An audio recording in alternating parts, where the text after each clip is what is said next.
Let's be honest here. Going by just the title of this video, you can already tell that this is going to be, in essence, controversial. Because when you talk about Christians, it's bad enough already. That's one of those taboos, you never talk about it. And the other one is taxes, and that's dealing with the government, and you never talk about the government or politics because that's controversial and taboo. But I really couldn't help myself after yesterday. To put a long story short, my wife is an accountant, and she actually works for a church, keeping their accounts up to date and doing all that wonderful stuff. And she had to go to a little seminar conference thing to learn all the new rules and regulations that are going into place for churches. Well, not churches in general, but non-profit organizations in essence. Because a church is recognized as a non-profit organization when it comes to taxes and the government. But she had to go to this to learn all the nice new rules and regulations and things they have to do to keep their nonprofit status when it comes to taxes. Now, I'm not going to go off too much about complaining about the government and the taxes and the stuff they're doing, because really, what are you going to expect? What else can you expect? They're going to change shit and they're going to screw people over. It's the goddamn government. And a lot of the stuff that's happened is because of the ACA, the Affordable Care Act, also known as Obamacare. There's been a lot of changes that have gone in place that are going to really hurt nonprofit organizations. I don't really want to talk too much about the taxes or the government, as I said. What I want to talk about are the churches and how some people who have actually learned about this are reacting to it. Now, here's the wonderful thing. The people that I've talked to who are church members or pastors or ministers, clergymen, whatever you want to call them, have been freaking out. And rightfully so. Yes, they're being screwed up the ass. They really are. They're being screwed one way or another when it comes to the taxes and the fact that none of this information has actually been sent to them, and that you have to actually actively go out looking for this information or else you're not going to be in compliance for taxes. But the way that they're responding is that the government is purposely attacking churches on this. And that's my issue with this. That is my issue with the whole situation. It is coming across from everyone I've talked to that the government is just attacking churches and trying to shut churches down. And that's what they're doing with these new taxes. Because if you're not within compliance, the accountant can go to jail, or they can put a lien against the members of the church because they can't cover the fees that they have against them because they're not in compliance. Well, here's the wonderful thing. Any Christians who are watching this, any Christians who kept up with this wonderful information about taxes and the things that they could do, these are rules that have been in place for a long time. They've always been able to take a lien out on you if you are able to pay for taxes and you come across as not in compliance. No, you're not going to be charged taxes normally, but if you're not in compliance for tax protocols and tax regulations to be recognized as a nonprofit organization as a church is supposed to be, then yeah, you're going to get fined and you're going to hit for taxes you haven't paid because you're not in compliance and no longer a nonprofit organization. Yes, that's going to happen, and they have always been able to take a lien out. They've always been able to punish you for not being in compliance. But they think it's just the churches, that the government's only attacking the churches and just trying to shut the churches down. I have literally heard one person tell me that the whole purpose behind this is so the government can come in and tell the churches what they can and cannot do. And that this is just the first step to total dictatorship over the churches of America, where the government will be able to come in and say, oh, church, you're not allowed to preach this. You have to preach this. This is the only thing that you're allowed to preach. All churches are now the same. Now, the issue with this is that what they're not looking at is the separation of church and state here. Now, they complain about separation of church and state, and they're like, oh, they can't do any of this because of it. What most Christians don't understand is separation of church and state doesn't mean that they can't tax you or they can't put regulations on you. They can do that when it comes to taxes. That is legal. That is there. They're allowed to because you're a nonprofit organization. But you are protected under separation of church and state. That one segment, that one item, that one ruling means that under no grounds will the government be able to come in and tell you what you can and cannot do when it comes to preaching whatever the fuck you want to believe. They can't do that. So everyone who's freaking out about that needs to just calm their tits, because it's not going to happen, and no Supreme Court would allow that to happen because it is completely and totally unconstitutional. Them taxing, them putting fines on you for being non-compliant with the law and being non-compliant with the tax regulations, that's legal. They can do that. That's not going against the Constitution.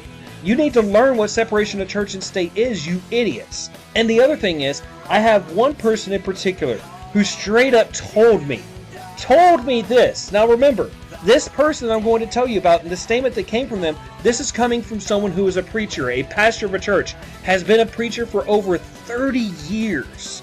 And these people were supposed to care about the members of their church.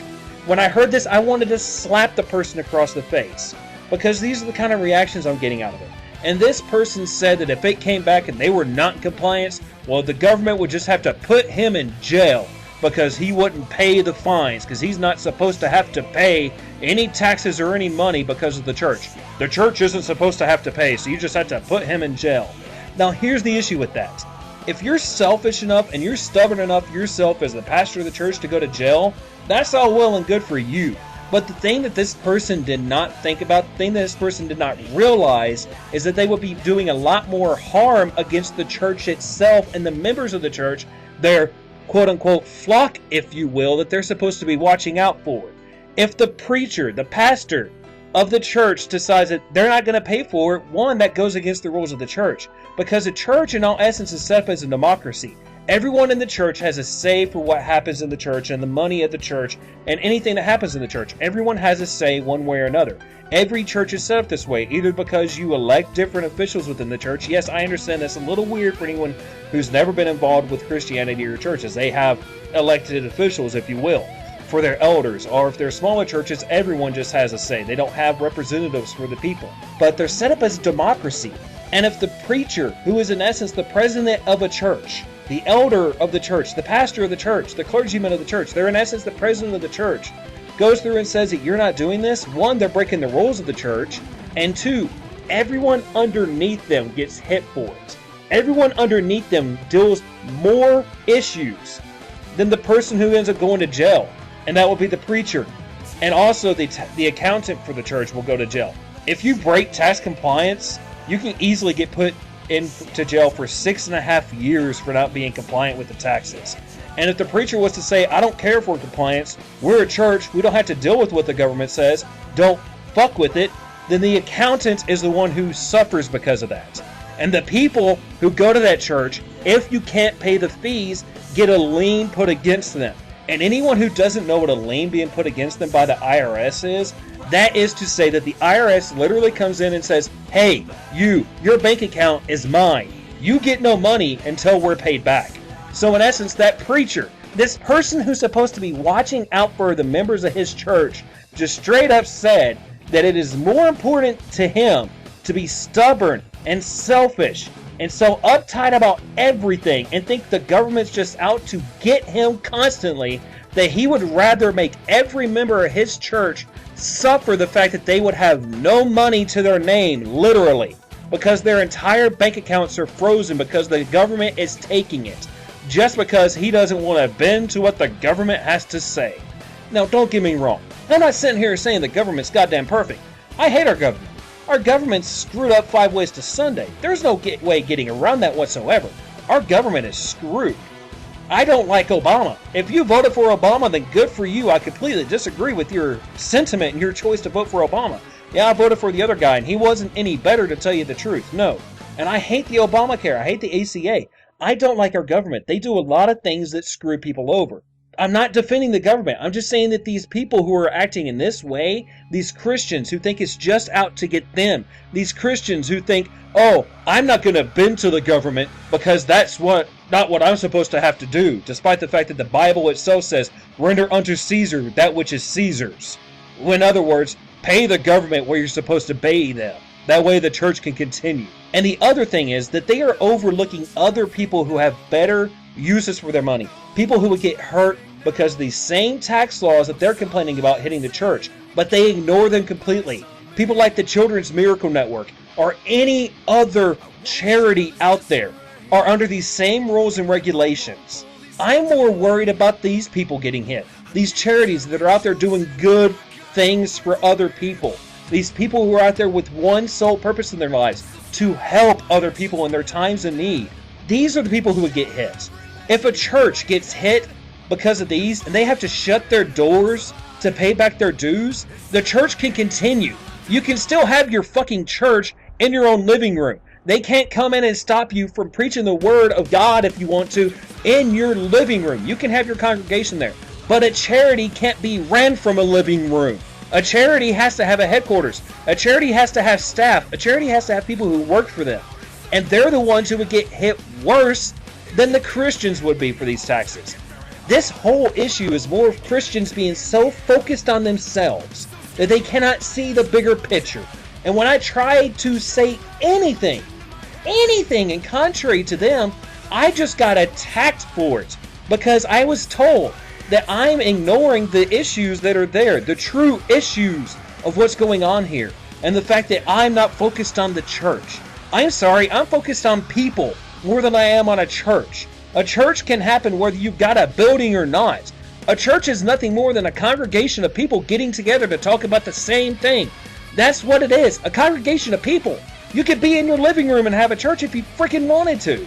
And it's really not that big of an issue for the church. I'm sorry. And to be so stubborn as the person who made all the statements about not caring about compliance, not caring about what the government tells them because the government doesn't control what happens in the church.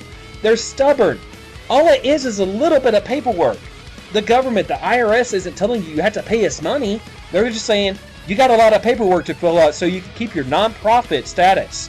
That's all it is. People who are reacting like this, they're just too lazy to fill out a little bit of paperwork to state that yes, we are nonprofits. We're a church. Don't tax us. And they won't. And I'm fine with churches being nonprofit. Whatever. Cool. Whatever. Some churches help out the community. Some churches are, in one way or another, a charity to a lot of people. So I'm fine with them being nonprofit. But they just need to realize Christians who get so inflammatorily angry about this bullshit need to realize that there are more important things out there. There are other people who are getting affected by this even worse than they are. There are people who will get hit worse than they will because of this. They need to stop being so self-centered and so self-serving and stop focusing only on their little group and open their eyes to the whole fucking world and realize that there are more people than just them here. And a lot of these people are in worse shape, and if this goes through and they don't know about these tax laws and they're not in compliance, that they'll be in worse shape than the church will. They really do. They just need to realize this. And in all honesty, if you get hit, one of the worst things that could happen is maybe like $40,000 to $50,000 is what you would owe on penalties. You could sell a church for more than that. You could sell the building for more than that, have enough money left over, and be able to pay that off. And then you could get a new building, and you could continue having church. Charities, not always. They're non-profit. Churches actually have a bank account where they have money. It's a little weird. They're non-profit, but they actually have bank accounts where they have money. Yes, it goes to the church. I understand that. But charities are not as much of this way. They get no profit whatsoever. Churches, in a way, they do get a profit. Out of the donations that are given to the church, they do have a profit out of the tithing, out of the money that people give to the church. It's really stupid. But I just want to get this off my chest. I had that conversation, and it just got me so riled up and pissed off that these people would not listen to reason, would not listen to someone else's opinion, because they weren't just focusing on how horrible it is for the church, that they were trying to focus on more people than just the church and the Christians. And that there might be someone out there who realizes that the church can survive. The people of the church can survive if you get hit with the penalties. Sell the building. That's not the church. You're not selling the church. You're not literally closing the doors of the church. Because as long as you got your congregation, your group of people together, you have your church. I don't know. This could have been more rambling than anything else. I hope you guys enjoy it. I wanted to get it off my chest, and I like doing things in a ranting fashion. And I haven't made a video yet this year. And yeah, it seems like people usually enjoy it when I'm more angry and just straightforward like this, and coming straight off the cuff and unscripted like this video was. So, once again, this is Professor. Have a good day. I bid you a fine adieu, and I might make a response to a video later that my buddy, The Honest Reviews, sent me, and the message he sent me was literally, dude, this fucking list. I might have to make a response to it, so I'll see you guys later. Adieu.